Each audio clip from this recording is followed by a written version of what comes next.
The time for the decisive strike has come. The time for our final mission has arrived. These were the critical words marking the turning point of the Clone Wars, signaling for the Separatists, who were already completing the final preparations for an attack on the heart of the Republic, Coruscant. Remarkably, this battle was not part of Darth Sidious's plans and was not anticipated by either side. By the war's end, the clone armies and droid armies were stretched across the galaxy and at their limits, which simply did not allow the creation of another front. In fact, Palpatine's plan had already been realized, but the Jedi intervened. If you only watch the films, you might get the impression that after Obi-Wan discovered that the Republic was under the control of the Sith, he, like the entire Jedi Order, ignored this information and went on to merrily smash droids. In reality, the investigation was undertaken by several agencies led by Jedi. Some, like Quinlan Vos and Aayla Secura, infiltrated the enemy's ranks, while others, like Barden Jusik and the ARC troopers, investigated within the Republic. All leads pointed to Chancellor Palpatine, but time and again he skillfully evaded arrest, leaving a trail of corpses behind. Today we will not delve deeply into all these intrigues and investigations. Here we start from the end, specifically when the threads led the Jedi close to the resolution. During the Clone Wars, Palpatine held the main advantage in the war: information. All investigation plans were on his desk, which he exploited, frequently using diversionary tactics to allocate the Jedi Order's members to various military campaigns, causing the investigation to either stall, become secondary, or be outsourced altogether. But everything has an end. Major campaigns were gradually concluding their active phases, and the Republic was slowly pushing the enemy out of the core worlds, allowing the Jedi to return to their investigation. Despite the murders and attempts on many citizens somehow connected to Sidious, there were still enough leads. The light side adepts themselves gradually dedicated less and less information to Palpatine about their investigations over time. After capturing Cato Neimoidia, one of the key worlds of the Trade Federation, the Republican forces discovered a mechanical chair in the palace of Viceroy Newt Gunray, which he used to communicate with the leaders of the Separatists and Darth Sidious. Anakin Skywalker and Obi-Wan Kenobi followed the trail and found that Sidious was located, or had been located, on Coruscant. On the other hand, Arligan Zay and the ISB found information about investors who had supplied the clone army with all the equipment, and many factories that, for some reason, were still hidden and not officially recorded on the orders of some entity. Additionally, it was discovered that the clone army was not only produced on Kamino, and the fleet and ground equipment participating on the battlefields represented only 1/100th of what the Republic actually possessed, but for some reason did not deploy. And that's not all. Mace Windu was investigating the death of a Jedi who was a close friend of the Chancellor, and suddenly, after meeting with the latter, he fell into an ambush from which no one emerged alive. He was also investigating various corrupt officials and senators who were literally taking turns strangling themselves in their quarters. Eventually, Darth Sidious realized that the Jedi were already breathing down his neck, and something needed to be done urgently about it. He began with a speech in the Senate about sending additional forces to the Outer Rim, and since there was no place to take them from, these forces were drawn from the defensive forces of Coruscant. The speech itself required the personal presence of the planet's representatives, as well as an extension of their stay for several days, explaining it with the difficulty of the decision and lavish banquets. Along with this, Palpatine handed over invasion plans to Count Dooku and ordered him to commence the invasion immediately. His apprentice mobilized the last reserves of the droid army, essentially betting everything on this invasion. Despite the chaos due to the large number of VIPs and the sudden deployment of large troops, along with their Jedi generals, Mace Windu this time did not shelve the investigation. Thanks to Sidious contacting Dooku, intelligence managed to catch the exact signal location of the lair in Sector 943. Windu, with a group of Jedi, gathered the pieces of the puzzle and continued digging, and when all the threads crossed, the lair was discovered. Multiple pieces of evidence of the presence of dark side adepts were recorded. The clones discovered tunnels leading to the most elite areas of the planet, namely House Number 500, where Chancellor Palpatine's quarters were located. The Jedi and the ARC troopers immediately cordoned off the building, and Mace Windu ordered an immediate assault. The soldiers and Jedi swept through one floor after another until they reached the pathways to the lower levels. The main secret of the war awaited Mace Windu literally behind the door, but then the unexpected happened. The Separatist invasion. An attack on Coruscant seemed unthinkable, so when the CIS struck at the heart of the Republic, few were ready. For X1 and me, it was just another chance to show what we're capable of in battle. Clone Soldier X2, rumbling, explosions and panic. The droid army entered the planet's atmosphere without any resistance and began total annihilation. The first targets for bombardment were airfields and shipyards to ensure air superiority for as long as possible. Vulture droids were busy destroying residential quarters so that the Republic's army would allocate part of their soldiers to help civilians. Ground forces landed mainly near government buildings to capture and kill various officials and separatists who had become unwilling witnesses to the daring invasion. Commander Fox and the Coruscant Guard were the first echelon in the defense. Despite the lack of combat experience among most of the fighters, they suffered serious losses, but managed to slow down the enemy's advance through the government streets. The fighters had little chance to counterattack. They were supposed to hold out as long as possible until reinforcements arrived, which they essentially managed to do. This invasion distracted Mace Windu, as well as most of the Jedi and divisions. Realizing what he was missing, he ordered his comrade Captain Dine, who was a highly respected member of the Senate Bureau of Investigation, to continue the mission. Captain Dine, Commander Valen with his ARC squads and two other RC squads, Orek and Bacta, continued their path. Descending to the very bottom, they discovered an additional underground level that was not in the plans. It was a huge room shrouded in darkness. As they walked along the room in pitch-black darkness, they heard the sound of a lightsaber igniting and eerie laughter. In addition to the Coruscant Guard troopers, there were troopers from various divisions on the planet who joined forces under the command of Captain Fordo and other ARC commanders. Republic commandos, such as Omega Squad, were assigned to defend important government facilities like the GNR headquarters, ensuring the continuous operation of sensors and communication systems, as well as generator stations. Despite desperate resistance, the Republic was significantly outmatched by the Separatists, both in numbers and in quality. Almost all of the Republic's equipment was destroyed while still in the hangars, forcing the clones to fight with just DC-17 blasters and light grenade launchers. It should be noted that the droid army fighting in this battle performed terribly. Practically every 10th droid broke down before even engaging in combat. The fact is that a large portion of the droids were put into operation prematurely without final checks, which were expedited due to frequent ARC trooper null-class sabotage operations. Despite this, the outcome of the battle seemed apparent, if not for one more twist. The Republic's brand new fleet suddenly emerged from hyperspace.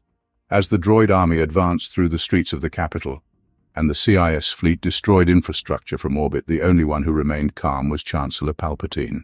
Shaak Ti and all the heads of the security agencies urged him to take refuge in a bunker, to which he always refused, arguing that it would set an example of resilience and unwavering spirit. In truth, Palpatine was waiting for his secret army. These clones were produced using Sparty cylinders instead of those from Kamino, and they arrived with the new fleet, built to his order by the Quat shipyards and Rothana heavy engineering. The fleet and the army contained on it significantly outnumbered the existing clone army by hundreds of times. They swarmed the Separatist fleet, encircling it in one large cauldron. It is worth mentioning these Sparty clones. These soldiers significantly lagged behind the Kaminoan clones in all respects. The fact is that while the initial clone army had been grown for 10 years with full-fledged training, these soldiers were grown in 1 year, where they essentially underwent a 2-week basic training course. Despite all this, the Sparty clones became the Republic's salvation in this battle, much like the Kaminoan clone army was the salvation for the Jedi on Geonosis. They inflicted enormous damage on the Confederacy of Independent Systems, CIS fleet, and managed to destroy several dozen warships. In retaliation, General Grievous resorted to terror tactics. He ordered the Vulture droids to carry out suicide attacks on landing platforms, transportation lines, and pedestrian areas in the Senate district, causing significant losses to both civilian populations and military forces. In space, the swarm of Vulture droids destroyed the new fleet by ramming it. Meanwhile, Separatist landing ships were deploying reinforcements on the planet's surface to conduct diversionary operations, distracting Republic forces, while General Grievous and his commando team were executing a plan to capture the Supreme Chancellor. Amidst the combat, the entire city was engulfed in chaos. The human toll and material damage were incalculable. The rumor mill, further fueled by speculation about the collapse of buildings in the embassy sector, and even more horrifying whispers, deepened the panic. Observing the unfolding horror, the Jedi launched a desperate counterattack, suffering significant casualties as a consequence. In the hope of obtaining reinforcements, Yoda contacted Jedi Isla Secura, who was currently in the Outer Rim on the planet Felucia. However, Secura, deciding she was too far away, opted not to assist, and instead chose to capture Shu Mai, a member of the Separatist Council. The Jedi understood that the Separatists' battle strategy resembled a diversion, but it wasn't until later that they realized what they were being distracted from. Shaak Ti, along with Jedi Stas Ali, Roron Korob, and Faul Modama, headed to Office 500 in Palpatine's office, but were barred entry by the Scarlet Guards defending the building since the invasion started. When Palpatine returned from the basement, the guards allowed them inside. The Chancellor, surrounded by advisors, met the Jedi inside, directing the capital's defense from there. The Jedi realized that with the Chancellor, all power, including the conduct of military actions and issuing orders, would temporarily fall to the Speaker of the Senate, Masa Medda, who was already secured in a reliable bunker deep beneath the Great Chamber of Saziba. Palpatine refused to leave. Furthermore, he even wished to continue the awards ceremony for 2 experimental clones sensitive to the Force, which he was conducting shortly before the invasion began. However, sensing a disturbance in the Force, Shaak Ti and Ali pushed Palpatine to the floor seconds before an explosion ripped through the office. As the smoke cleared, he emerged, General Grievous. At this point, the versions of the abduction diverge, with 3 main accounts existing. We will share one with you, as it is the only one depicted on screen.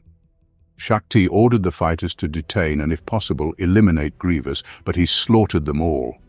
A prolonged chase ensued, marked by constant improvisations from the Jedi and the sacrifices of many soldiers, yet the cyborg tirelessly pursued them. In the end, only Shaak Ti managed to survive, but the Chancellor was lost. During Palpatine's evacuation onto Grievous' ship, Mace Windu attacked them but was unable to save the Chancellor, though he managed to inflict serious damage on Grievous, damaging his chassis and hitting vital organs. Yes, according to one version, this is how General Grievous began coughing. When Grievous took his shuttle to orbit, several Jedi, including Teen, Kolar, Rothdel Masona, and Pablo Gil, joined Mace Windu and Kit Fisto in the pursuit of the General. At the moment when the shuttle approached the Invisible Hand, several Republic frigates and corvettes withdrew from the main battle and joined the Jedi.